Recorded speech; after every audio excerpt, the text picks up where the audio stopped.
guys aren't seeing it in your pocketbooks. You know, your economy's as good as it's been. A lot of people's are. People ask me every day, Ron, what do you think about this economy? And I say, whose? Whose you want to know about? Curtis's economy's fine, mine's fine, Patty's fine, yours is fine. Sherry, how's your economy? Doing pretty good, yeah? Melissa, your economy okay? You know, so I don't believe in this universal economy. But the press and the media kind of pumps it out at us to the point that we start believing it. We start thinking, oh, economy. I have people say, people aren't buying. Oh, people just aren't buying. There's just nobody in town. One of the YouTubes that I put up the other night is I'm walking through all of Moana Shopping Center, and there's a shoe store down on the bottom. It's probably the worst location in the mall. It's a terrible location. They've been there forever. And I looked in there, and the place is packed. I whipped out my video camera, and I walked around, and I'm talking, saying, well, you know, people say people aren't buying. Well, I don't know. It looks like there's a lot of customers in here to me. You guys see any customers in here?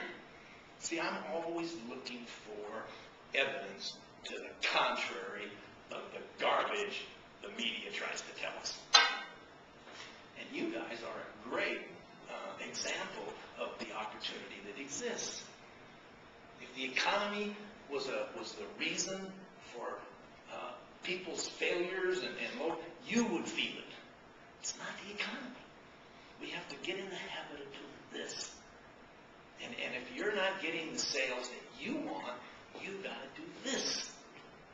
You can't say, what can the company do to make it better? What can the government do to make it better? What can the state do to make it better? You've got to say, what can I do to make it better? And as long as there's one person doing well, that means you can do well.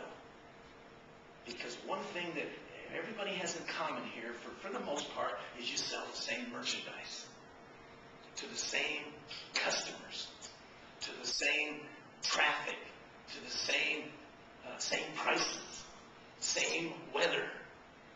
All of the things that some people use as excuses, everybody has. What's different is you. And what makes you, you? It's just three simple things. See, when the customer sees you, the customer starts forming a judgment or an opinion about you. Don't take it personal. You do the same thing. We meet people, we form judgments real quickly. It's just the way it is. We had a job fair here recently, hired a few new people. But Patty and I were able to look at this room full of people and without even talking to them, saying, well, not that one, not that one, not that one. You know, it might not seem fair, but that's the way it is. People read people pretty quickly. So when the customer sees you, the customer reads you. The customer doesn't know anything about your background. The customer doesn't know anything about your education. The customer doesn't know anything about your morals. The customer doesn't know anything about your experience. The customer doesn't know your age. All the customer knows is what she sees right now in this snapshot. And what that amounts to is how you look, how you act, and what's the third one? What you say. That's who you are. How you act, how you look, what you say tells the customer who you are. And if the customer's judgment is, you're a good person, you're somebody I can trust, well, that trust then gets transferred to the company. The customer has no idea whether that jewelry is worth the price tag or not. The customer has no idea whether that art is real or not. The customer doesn't know whether that company's honorable or not. But if the customer decides you are, then they make this judgment that the company must be. Because bad companies don't hire or keep good people. Good people don't work for bad companies. Not long. Not long. And on the other hand, bad people can't work for good companies. So the customer judges you. You're so important. That's why when we think about how you look, that's why one of the things that we're changing and doing here is how you look. There's nothing wrong with how you may have looked in the past, but when you come up with a dress code or you come up with a uniform or some way to dress, that ensures that the customer's impression is going to be what the company wants it to be. And in this case, it's aloha. In this case of a surf shop, it might be a jersey, or it might be something with a name tag on it. And by the way, if you're not wearing your name tag, you're hurting yourself. Name tags are crucial.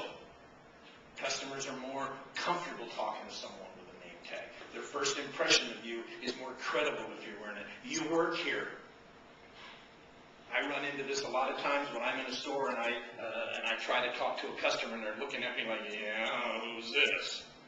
But if I have a name tag on, and by the way, I got a bunch of name tags from different companies. Because if I want to go spend time on the floor, I put on the name tag.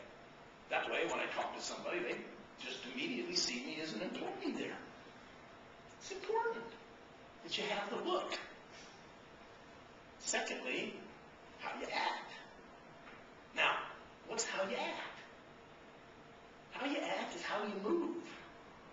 If I look at you and you're slumped down somewhere with a depressed look on your face, I don't want to talk to you. There's nothing more depressing than a depressed person. And people who are on vacation, what are they looking for?